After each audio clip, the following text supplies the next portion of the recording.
Our final speaker at this year's conference is Adam Kronk.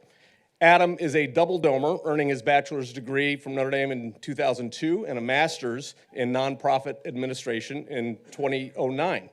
And I want to add that Adam just completed his doctorate in education from Vanderbilt, but 2 out of 3 ain't bad, Adam. Couldn't go for that third degree, I guess. Adam's career has taken him around the world with stops in Ireland and Cambodia and throughout the South Bend region. Wherever he's been, leadership and service have been hallmarks of Adam's career. On campus, he's worked in campus ministry and served as the inaugural director of the Deloitte Center for Ethical Leadership. Additionally, Adam held the role of Chief Operating Officer for the South Bend Center for the Homeless, served as headmaster of Alumni Academy just down the road in LaPorte. But if you ask Adam, he'll say his favorite job was being a high school English teacher. Currently, Adam serves as the Chief Culture and Leadership Development Officer for Lippert Components, a global manufacturing company based here in the South Bend region, serving about 15,000 employees around the world. One of Lippert's core values is that business should be a force for good, and they place a high value on developing leadership skills in all of their employees. I'm thrilled to have Adam here this morning to help you with your own leadership development. Please welcome Adam Kronk.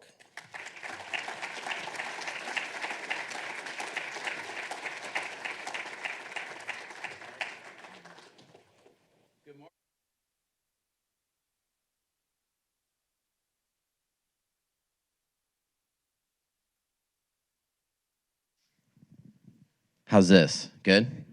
Okay, great. Thanks a lot for having me. When Mike reached out to ask if I would spend some time with you, people say they're humbled all the time, and they don't really mean they're humbled. I literally mean I'm humbled. I don't know why you'd listen to me, but I want to start by saying I live on the south side of town, woke up this morning, and I thought, what a beautiful fall day for some football. It's like a perfect fall day. Only problem is it's April. But it's not snowing, and that's part of the blue and gold game tradition for sure. Amy, I want to thank you for your remarks because you would have no way of knowing this, but it set the table perfectly for what I want to spend a little bit of time together with you on this morning. And that is leaning into this why question a little bit and actually talking about it.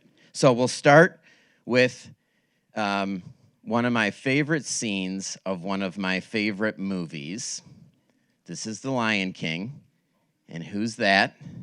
Rafiki, right?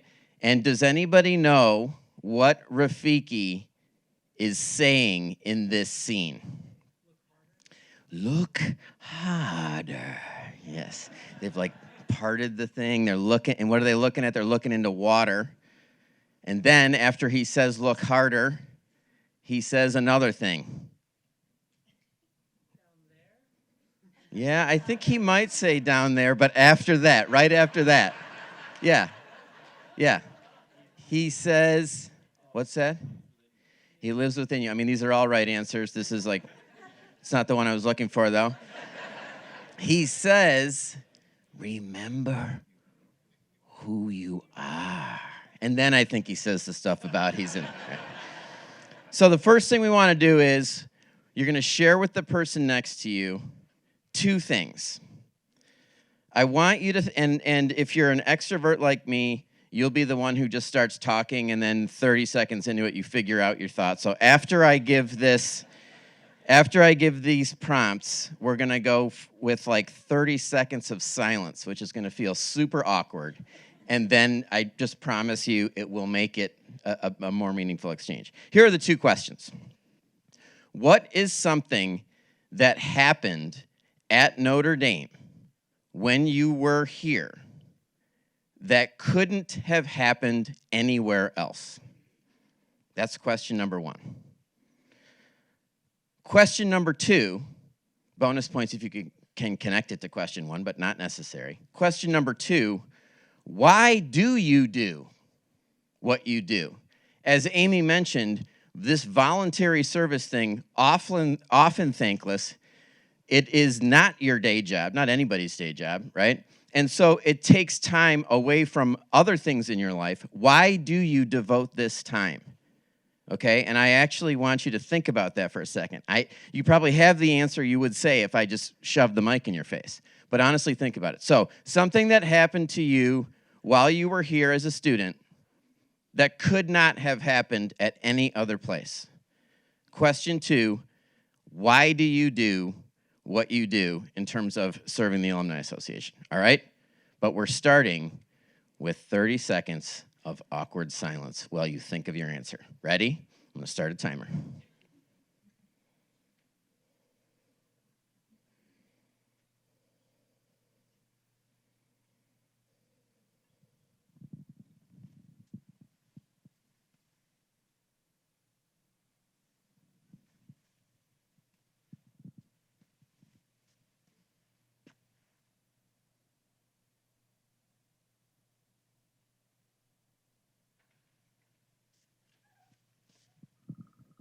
Okay, go for it.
Okay, if if both of you haven't shared yet, now's the time to make sure the other person gets to talk.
Okay, great. Thank you.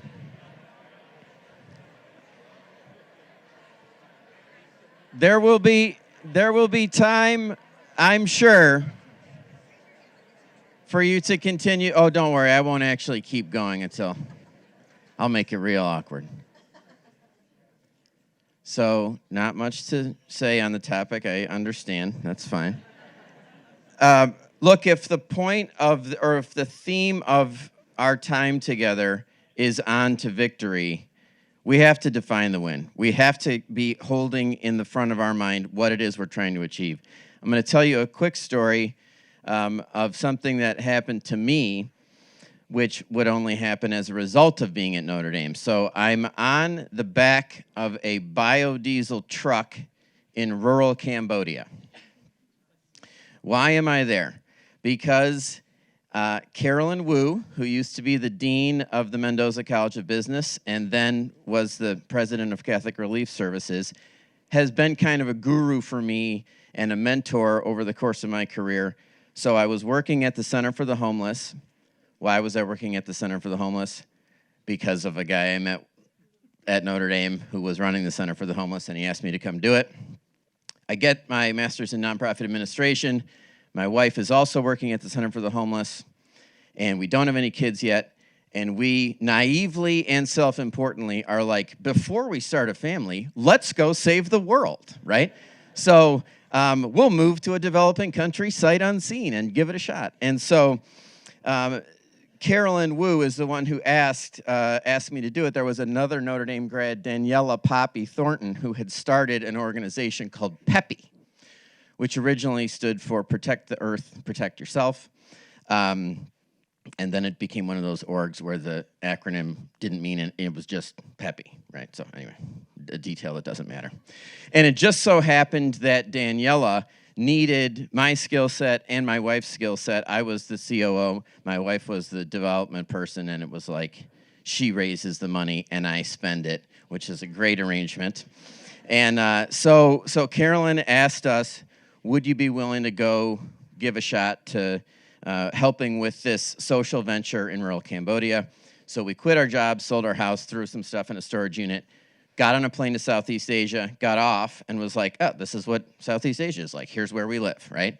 It was a very overwhelming experience, very humbling. And one of the things that I got to do was spend some time with some Buddhist monks. And so we had some of them on our staff. And where we lived in Siem Reap, we didn't have any air conditioning, and it was about 100 degrees at night. And it was pretty sticky and dirty most of the time. And we had this bed net over the bed, and the point of it was so that we didn't get bitten by mosquitoes and get malaria. So I don't know if anyone in here is like me, but if there was one mosquito in this room, it would bite me.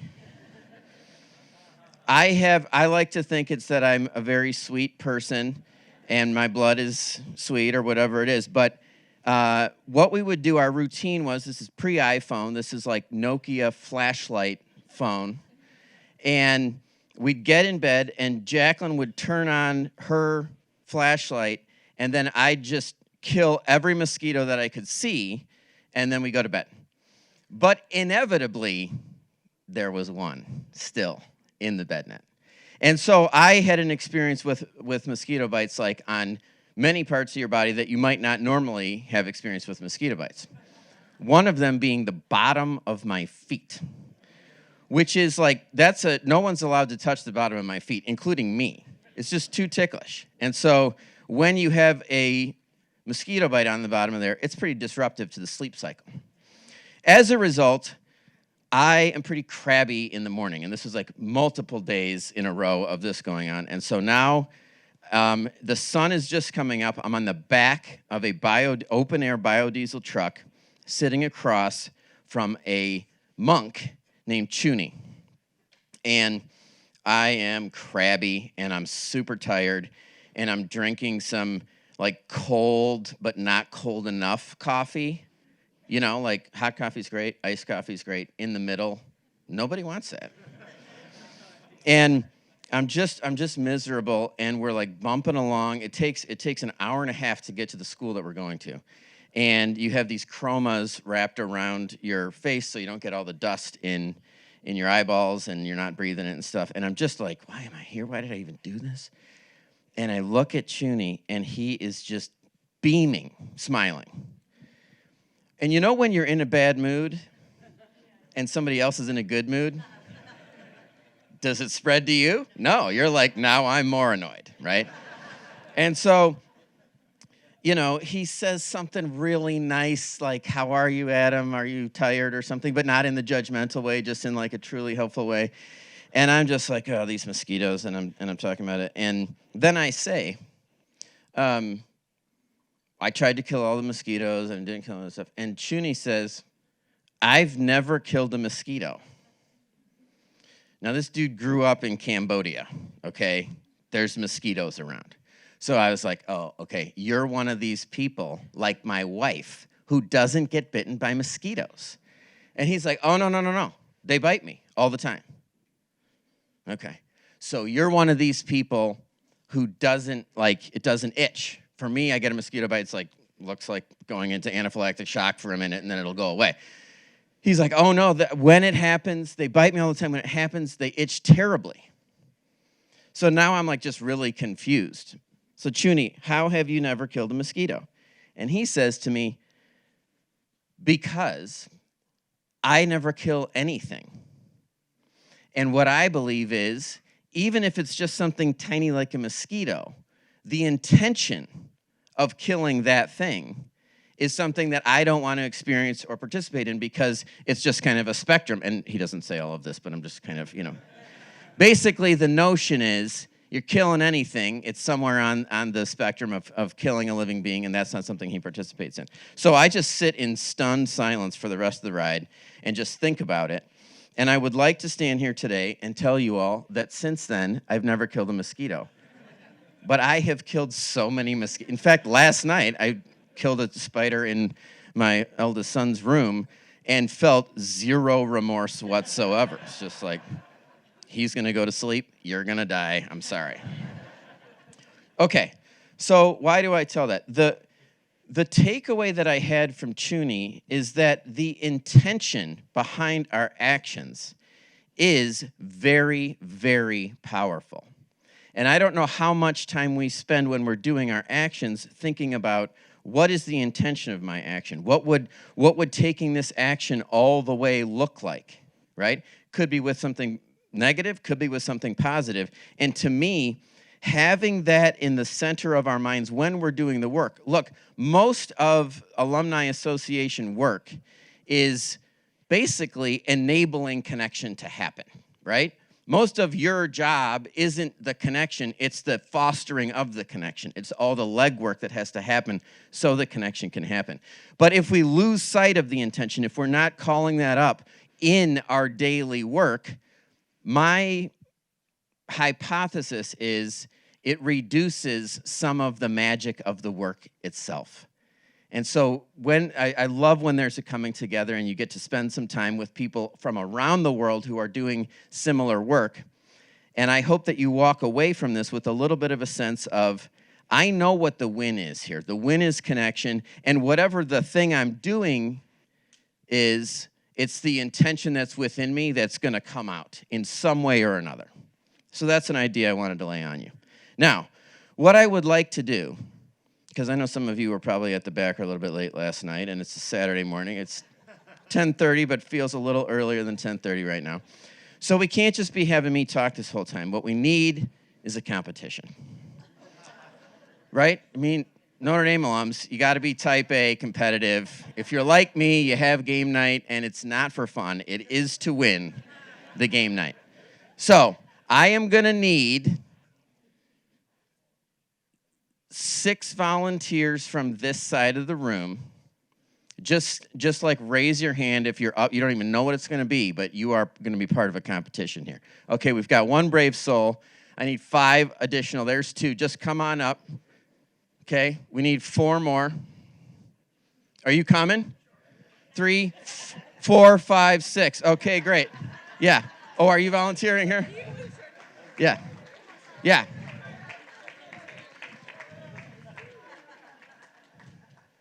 Okay. Seems like a good group. Okay, how about over here? We need 6 other people. We've got 1, 2, 3, 4, 5. Final brave soul. 6. All right, come on up. Hey, guys, don't clap yet.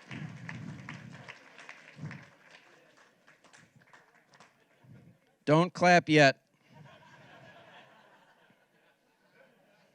I'm also going to, Mike, I'm going to need you as just like a volunteer helper. You don't have to do anything embarrassing, though.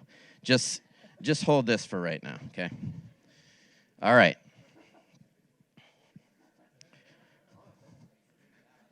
All right, here's what's going to happen. I can't give it to you because you'll see. All right. We're going to have a contest. It is a race. There is only one winner. I just want to be very clear. This isn't one of these like, you all did a great job. There's a winner. There's a loser. Okay. Second place is first loser. That's exactly right. Here is the win. We got to define the win. The win is we're going to take this little PVC pipe and lower it all the way to the ground as a team. Your team A, your team B. Okay? There are some rules. Here are the rules. You're going to stand across from one another. So, what's your name, Catherine? You're going to stand right here. Tammy, you stay there. Charlie right here. You guys get it. Okay. Now, can you have your team over there do that too, Mike? Oh, listen. Team B, I'm just saying. Okay. So, here's what you're going to do. There are some rules. You can only touch this stick with your right index finger. And I would like you to all just, because sometimes we get the hand wrong. It's okay. Let's just get the right index finger, okay? Okay, my team's all over it. Okay. Now, you're going to put your finger out like this. You got to keep your thumb tucked down. There's no thumb involvement in this, okay? Yes. Charlie? Charlie's already seen where we're going. We've got, you might be the team lead. All right, here's what we're going to do.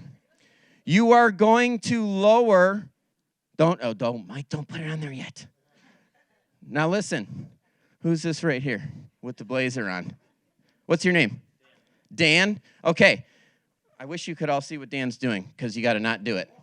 Oh, same with Ryan. Listen, it's got to be like this, but it can't be like this.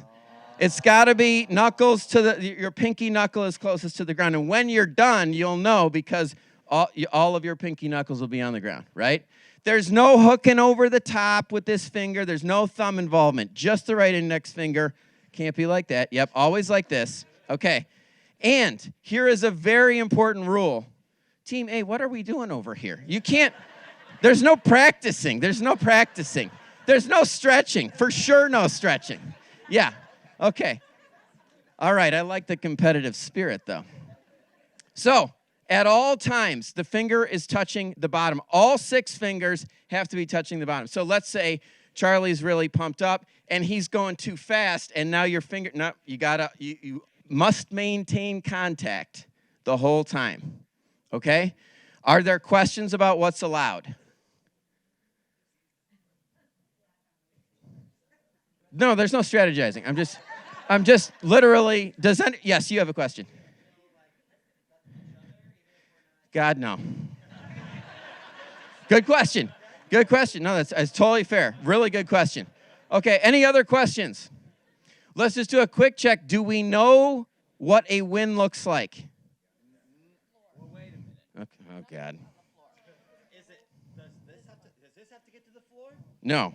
Your knuckles are on the floor with this resting on top of it. I'm glad you're asking clarifying questions. That's good. That's good. Okay, I think you guys have the right setup. Oh, now listen, you want to kind of stagger a little bit. Yeah, like this. Yeah. Okay, great. I didn't explain that part. I'm sorry. Burning some clock here. Don't worry. You can stagger a little bit, right? You're not exactly Yeah. Spread out a little bit. Okay. All right. We're just going to let it rip. What's the worst that could happen, Mike? Okay. Everybody knows what a win looks like because once this thing starts, there's no questions. It's just going to happen. And it's going to be ugly. You're confident? All right. Okay. Are you ready, Mike? All right. We all know what a win looks like? And we know what the rules are? All right. Are we ready? All right, Mike, go for it. Yep. All right, now lower them.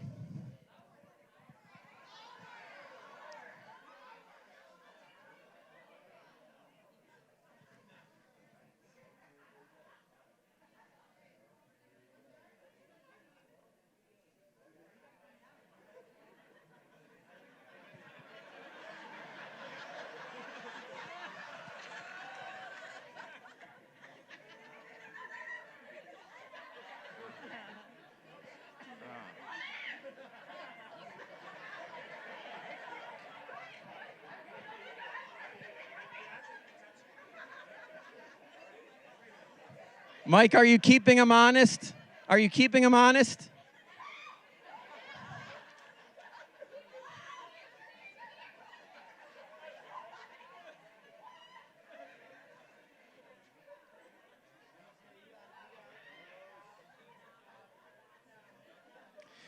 All right, we got a winner. Team A, or Team B. Team B.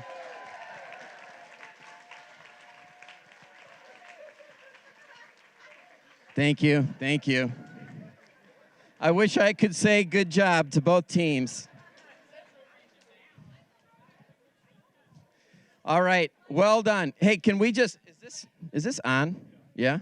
Okay, great. Can we just hear a little bit from the winning team? What was the strategy? What worked?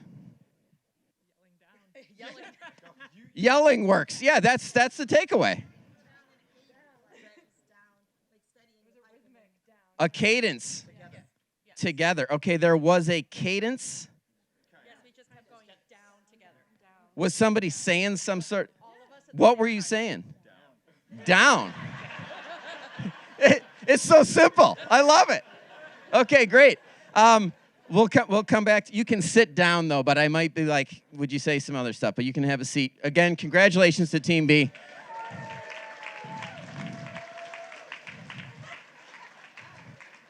All right, now Team A, I have a different question for you. What happened? It went up and it went all over the place, too. Yeah. Yes, it did seem hard. We could tell it was hard. Yeah. What was hard about it? Yeah, the leveling.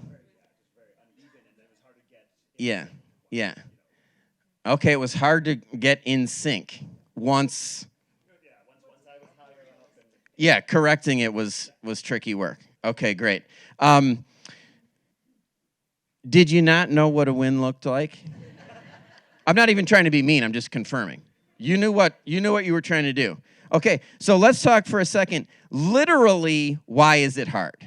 We're not even going to be metaphorical. Why is that a hard exercise?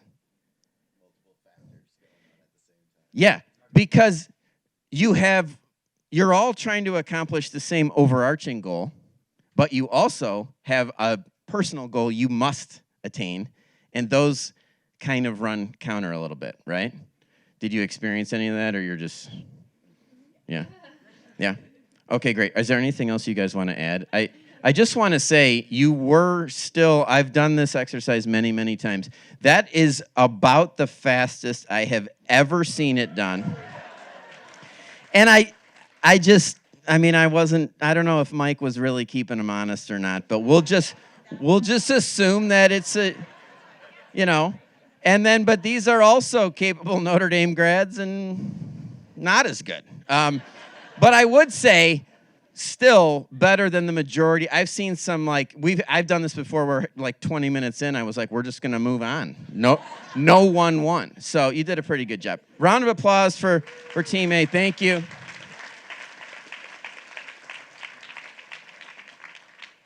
So one of the things I want to say is even if we have this intention at the front of our mind, even if we know very clearly what a win looks like, it's still hard to do this work. There are competing demands. And sometimes it's the arrangements and the minutia and the logistics that are front and center almost unavoidably, and it's hard to keep that larger win in mind and at the forefront, right? So I talked about that connection is really the goal, I would say. Of course, it's not up to me, but I would say at the end of the day, what you're doing is fostering meaningful connection, right? But even that is a pretty large overarching project. And so what I will put forth to you today is that it's even simpler than that. And this is a picture. It was probably generated by AI, sadly. I just Google searched mustard seed that is fully grown. So this is a picture of a mustard seed, according to AI, that has been planted and is fully, that's as big as a mustard seed is going to get. But that's a lot bigger than I thought it was. I thought it was going to be like a bush or something. Okay? So let's just hit real quick. There is a parable. This is a Catholic institution, right? And we're got to have some scripture in here. Matthew chapter 13. He put before them another parable. The kingdom of heaven is like a mustard seed that someone took and sowed in his field. It is the smallest of all the seeds, but when it has grown, it is the greatest of shrubs and becomes a tree, so that the birds of the air come and make nests in its branches. What we're doing in each of our clubs around the country and the world, among other things, is actually extremely basic, humble work. We're planting seeds. And a lot of you, I would bet, have examples from connections you've made with Notre Dame students or potential Notre Dame students that resulted in a scholarship or resulted in a connection or changed their mind from going somewhere else to coming here. And those are all of these tiny little inputs. We don't have control of what happens to them, right? We can plant the seed, and sometimes we can water it, and that's about it. And it's pretty humble that we can't make it look like that. That's up to somebody else, right? So another way of thinking about this, that is a prayer you have probably heard, but you probably think Oscar Romero wrote it, and he didn't. This is the sad thing I'm learning as like a kind of a scholar at this point in my life. Almost every great quote that is attributed to somebody that you love, somebody else said, right? So there was, this is Father Ken Untener, I don't even know if I'm saying it right, who wrote a homily for Cardinal Dearden. And it's this prophets of a future not our own. So I am going to read you this prayer, and I'm a believer in actually even, you know when you're like, you're at Mass, and it's one of those homilies, and you've heard the point of it a million times, and you're like, oh, okay, well, when the gospel message, I can just turn off, I know this passage, and then when he starts talking, I'll turn my recorder back on, right? Even if you're familiar with this prayer, I would invite you to close your eyes for a minute. Put both your feet on the floor, straighten up your back. Take a big, deep inhale through your nose. Hold it for a second and let it out through your mouth, nice and slow.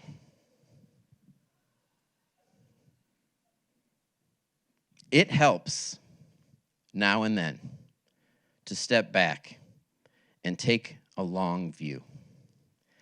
The kingdom is not only beyond our efforts, it is even beyond our vision. We accomplish in our lifetime only a tiny fraction of the magnificent enterprise that is God's work. Nothing we do is complete, which is a way of saying that the kingdom always lies beyond us. No statement says all that could be said. No prayer fully expresses our faith. No confession brings perfection. No pastoral visit brings wholeness. No program accomplishes the church's mission. No set of goals and objectives includes everything. This is what we are about. We plant the seeds that one day will grow. We water seeds already planted, knowing that they hold future promise. We lay foundations that will need further development. We provide yeast that produces far beyond our capabilities. We cannot do everything, and there is a sense of liberation in realizing that. This enables us to do something, and to do it very well. It may be incomplete, but it is a beginning, a step along the way, an opportunity for the Lord's grace to enter and do the rest. We may never see the end results, but that is the difference between the master builder and the worker. We are workers, not master builders, ministers, not messiahs. We are prophets of a future, not our own. Amen. So, what I would like to say then in my couple remaining minutes here is there is I'm sure this isn't a headline for you. Next weekend is this, and I don't even know, what is it called? Global Day of Service. So, is everybody tuned into that already? Did you talk about it this weekend at all? You did? Oh my gosh, you didn't. Mixed results. Oh, breakout session. Okay, thank you. Okay, how was that possible? Got it, breakout session. Here's the deal. At my current job and in my life, I happen to believe that we are all about, the reason we are built, the reason we exist, we are wired to be most fully satisfied when we are serving others. And when we want to foster connection, if I just pick two people and say, have fun together, get to know each other, spend time together, we do awkward icebreakers, whatever it is, but the way that we truly are drawn together is in serving other people. And so I just want to give like a super bold, underlined, italicized, what I think next week holds is what your service as a member of the Notre Dame Alumni Association is in fact all about. You probably do lots of other events, not to overpressurize it, but this thing coming up is probably the best opportunity you have. And here's something I want to say. As Notre Dame grads, we are probably, I'm generalizing here, going to be focused on the activities that we're going to get done. We're going to do this much work. We're going to swoop into this nonprofit. And when we swoop back out, we will have changed everything about it. We will have done all of this stuff. We raked all the leaves. We painted all the rooms. We did all the stuff. We did the activity. We achieved the win.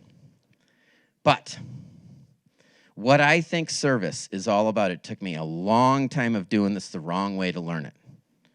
What I think service is all about is not to do for, but to be with. If you look at this picture of Mother Teresa, she is doing something. But what she's really doing is being with that human being who has the exact same God-given dignity as she does. It is not her condescending and giving this poor person something that they need.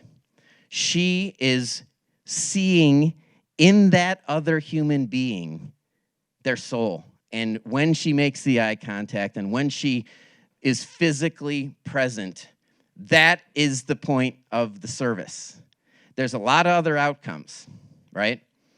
But to me, those are like, what would you call it? Oh my gosh, there's a word for that. It doesn't matter. It's like bonus material, right? It's yes, but it's like other positive. It's oh my gosh, it doesn't matter. Yeah, it is. It's not 2 syllables. No, I can't remember what it is. But the point of it is that's all bonus material. What's really happening is that human connection. And when I was running a school and we would do all the great service activity, the students got so sick of me interrupting when there was an announcement. We're doing a can drive for whatever. And I'd always say, what's the mission of that organization? Do we know it? Do we know what the mission is? Why do they exist? And what are they trying to achieve? And what human beings are impacted and involved in this, right? And so I would just say this. Whatever you're getting people to do next week, do it with this intention in mind. How are we fostering not just connection among Notre Dame alums, but genuine encounter of the other in a way that dignifies them? So when I worked at the Center for the Homeless, everybody who was a guest there wore a name tag. And the reason they wore a name tag, there were many reasons, but the main reason was we used their name. We looked them in the eye. We called them their name. And for some people who had been living in homelessness, it had been years since they heard their name. There was a guest at the center when I started out there as a volunteer, and then I got addicted to working there, and so I accidentally worked there for 5 years. But when I was volunteering at the front desk to serve others, right, I was doing all kinds of stuff. But I would posit that the most valuable thing I did when I was there was an encounter like the one I'll just tell you real quickly. Jason was a guest there. He had he was probably like 19 at the time. He had as hard of a life as I've ever heard about. He had developmental delays. He had been abused. He had been through the foster care system. And here he was talking to me at the front desk. And he had made, in like a vocational rehab class, a God's eye. You guys remember these? You take the 2 popsicle sticks, you make a cross, and then you weave the different colored yarn out of it. So he had vocal cord damage, so it was really hard to understand. So you had to kind of lean in and listen when he was talking. And he said, "Adam, I made this God's eye." I said, "Tell me about it, Jason." And I had other stuff to do, right? I had to drug test some people who were coming in. I had to fill out these forms, but I just pause and I say, "Tell me about the God's eye." And he says, "The green is the green of the fields that are around South Bend." Okay, great. "The blue is the blue of the deep, beautiful ocean."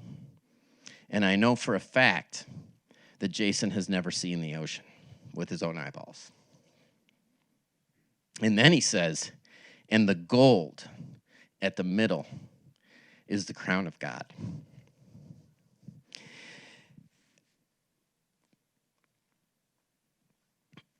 I was there at the front desk volunteering, right? I'm helping other people. I'm helping the homeless. But what I'm really doing is just encountering another person. And I learned something from him about the depth of his faith, about the beauty of his imagination, about his optimism and hope in the world. And I just want to say that was there was a line of people, and I can't remember what I just remember this was a long time ago, but I just remember there was other stuff I was supposed to be doing right then. But I was just like, man, let's hear what Jason has to say, right? And there will be moments, I promise you, whatever volunteer thing you're doing next week, that are there as an invitation for you to go deep and connect and encounter the other as a child of God. And so I just want to end by saying I have an enormous amount of respect and gratitude for what you do for this institution. We live in an increasingly atomized society. Everything, all the institutions that used to pull us together, we're either going away from them ourselves, or they're breaking down, or they've got whatever agenda it is. And I just want to say, to foster the connection to the things that only happen at Notre Dame, go back to what you were thinking about at the beginning of my talk here, right? You are enabling that to live on in this world. And as a fellow alum, I am just deeply grateful for the work that you do. And I hope Notre Dame wins the football game today.